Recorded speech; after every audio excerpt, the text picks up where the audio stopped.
경찰 같은 경우에는 원하는 대답들이 있습니다. 범죄 사실을 입증해야 되기 때문에 어떤 대답들이 나와야 된다는 것들이 있거든요.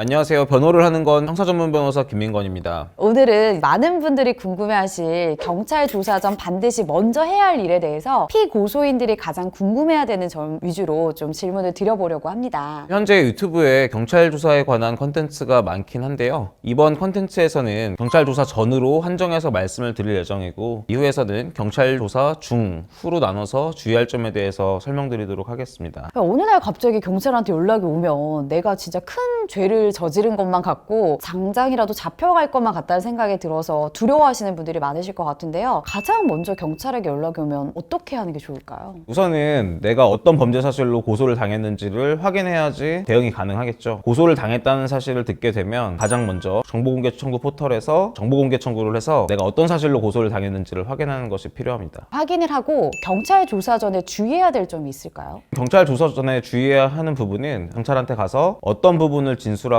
어떤 부분을 진술하지 말아야 하는지를 이해할 필요가 있다고 할 수가 있겠죠. 잘못한 게 없더라도 혹은 잘못을 했더라도 처벌받을 만한 수준이 아니라면 변호사 선임이 꼭 필요할까요? 경찰한테 사실대로 말하면 변호사 선임이 필요 없다라고 생각하시는 분들도 계실 것 같아서요. 내가 잘못한 것이 있는지 없는지, 문제가 될 것인지 아닌지를 내가 정확하게 판단을 할 수 있을까요? 보통 사람들은 자기 일이기 때문에 객관화되기가 어렵고 법률 전문가가 아니기 때문에 정확하게 판단하는 것이 어렵습니다. 실제로 의뢰인들이 조사를 받고 온 것을 보면요, 자기는 조사를 잘 받았다고 생각을 하지만 굉장히 위험한 진술들을 한 것들이 많이 있거든요. 예전에 학창시절 생각해보면 시험 망했다고 얘기하는 친구들이 1등하고 이러는 거 많이 기억나시죠? 맞아요. 결국은 이제 아는 만큼 보이는 법이기 때문에 내가 그 부분에 대해서 정확하게 알지 못한다면 어떤 부분을 조심해야 하는지도 알기 어렵다고 말씀드릴 수 있겠습니다. 내가 스스로 떳떳하다고 생각을 하더라도 이 조사를 잘못 받게 되면 오히려 위험해질 수가 있다는 말씀으로 제가 들리거든요. 많은 분들이 참고를 하셨으면 좋겠고, 그럼 경찰한테 딱 연락이 왔을 때 처음에 어떻게 하는 게 좋을까요? 첫 번째 주의사항을 말씀드리면은 일정을 잡는 것부터 시작하는데요. 경찰 같은 경우에는 굉장히 많은 사건을 수사하다 보니까 자신들의 일정에 맞춰서 수사를 진행하고 싶어 합니다. 내일까지 나오세요. 다음 주 월요일 나오세요. 이런 식으로 연락이 오는데요. 그 일정을 맞춰주다 보면 내가 어떤 사실로 고소당했는지, 어떻게 대답을 해야 되는지에 대해서 준비를 충분히 하지 못하고 경찰에 출석할 수 있겠죠. 그렇기 때문에 우선은 일정을 바로 잡기보다는 경찰 조사를 준비할 수 있는 시간을 확보하는 것이 중요하다고 할 수 있습니다. 그러면 일정을 미루게 되면 수사에 부정적인 영향을 끼치진 않을까요? 그 부분이 이제 경찰들의 어떤 노하우인데요. 마치 별것도 아닌데 빨리 나와라, 이런 식으로 굉장히 압박을 주고는 하는데, 사실상 그 일정을 미룬다고 해서 불이익이 생길 염려는 전혀 없으니까 걱정 안 하셔도 됩니다. 그럼 여기서 또 궁금한 게 언제까지 혹은 몇 번까지 최대 미룰 수 있을까요? 그게 딱 정해져 있는 건 아니고요. 경찰 같은 경우에는 수사 준칙상 3개월 이내에 수사를 종결하는 것을 원칙으로 하고 있거든요. 계속해서 미루다 보면은 아무래도 부정적인 감정을 줄 수가 있겠죠. 내가 준비하는 데 충분한 시간을 확보하면 그 다음에는 가서 당당하게 조사를 받는 게 좋겠죠. 사건에 따라 다르겠지만 보통 경찰 조사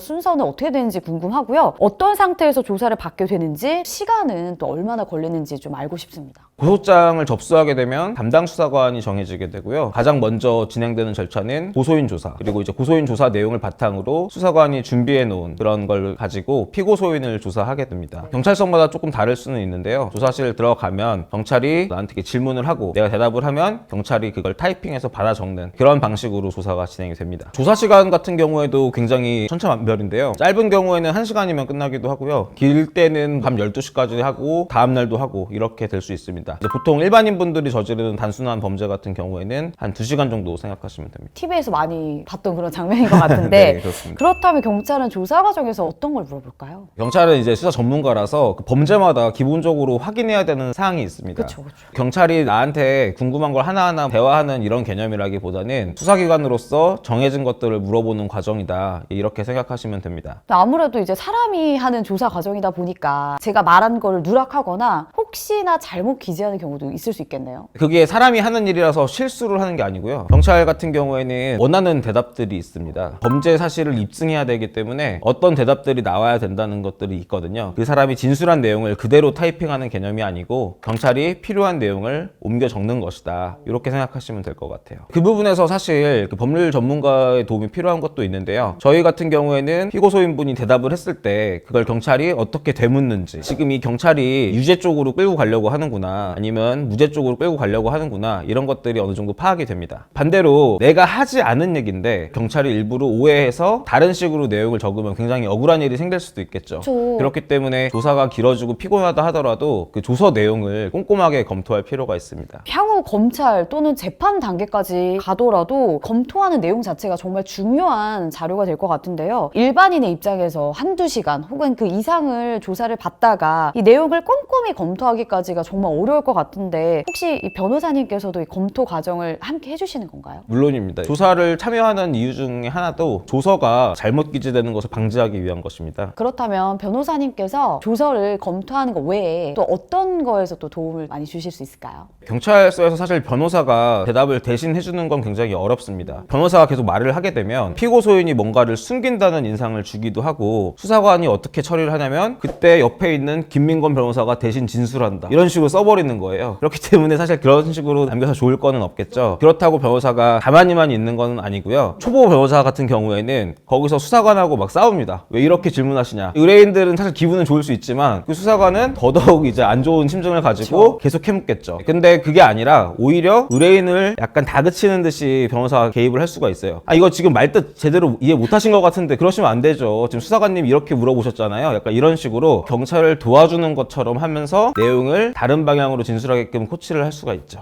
네, 그럼 그런 부분들에서 의뢰인분들이 굉장히 이제 안도감을 느낄 수가 있습니다. 말씀을 듣다 보니까 유능한 변호사와 무능하다고 말해야 될까요? 그런 변호사님과의 차이가 되게 있을 것 같거든요. 어떤 부분에서 이런 차이가 크게 드러날까요? 첫 번째는 실력이긴 하죠. 내가 어떤 얘기를 해줘야 되고 지금 이 진술이 어떤 효과를 주는지를 정확히 알고 있어야지만 그 부분을 미리 변호사가 개입해서 방지를 할 수가 있는 것이고요. 둘째로 실력보다 더 중요한 것이 책임감입니다. 의뢰인이 혹시나 유죄가 나오지 않을 수 있도록 정말 내일처럼 생각해서 신중하게 생각할 것이냐, 아니면 어차피 판단은 수사기관에서 하는 거니까 나는 옆에서 시간을 때우다 갈 것이냐, 이런 부분은 사실은 마음가짐의 문제라고 할 수 있죠. 피고소인의 입장에서 정말 유능한 변호사, 또 책임감 있는 그런 변호사를 선임하는 게 굉장히 중요할 것 같은데, 또 수사 경험이 많으신 변호사를 선임하는 게 당연히 또 도움이 되겠어요. 아무래도 형사사건을 많이 해보고 수사의 시작부터 재판 결과까지 모두 해본 경험이 많아야지만 지금 이 상황이 어떤 상황이고 나중에 어떤 식으로 활용될 수 있는지를 정확히 알 수가 있거든요. 그렇기 때문에 경험이 많은 부분이 굉장히 중요하다고 할 수 있습니다. 그리고 변호사를 선임했을 때 변호사들이 먼저 해주는 것은 전략을 정하는 것입니다. 형사재판 같은 경우에는 내가 무죄를 주장할 것이냐, 범죄를 인정하고 선처를 구할 것이냐, 두 가지로 나뉘거든요. 그리고 이제 전략이 정해지고 나면 전략에 맞춰서 최대한 좋은 성과를 내기 위해서 연습을 하는 과정을 거쳐야 되는데요. 경찰 조사 가는 경우에는 가기 전에 한번 시뮬레이션으로 연습을 해보고, 검찰 조사 때도 마찬가지고 그런 부분들을 변호사들이 모두 개입해가지고 좋은 결과를 낼 수 있도록 맞춰주는 것이 변호사 업무라고 말씀드릴 수 있겠습니다. 그러면 변호사님께서도 직접 시뮬레이션을 도와주시나요? 예, 그렇죠. 그래서 저는 의뢰인 오시면은 이제부터 변호사라고 생각하지 말고 경찰이라고 생각하고 대답해라, 단호하게 이렇게 물어봅니다. 그 연습을 하고 가면 확실히 도움이 많이 되겠어요. 그렇죠. 연습을 하고 나면은 여기서 이렇게 대답하면 어떤 문제가 생기는지, 이 부분은 이 부분을 부각하는 것이 좋다, 이런 부분들을 모두 구체적으로 코치를 해드립니다.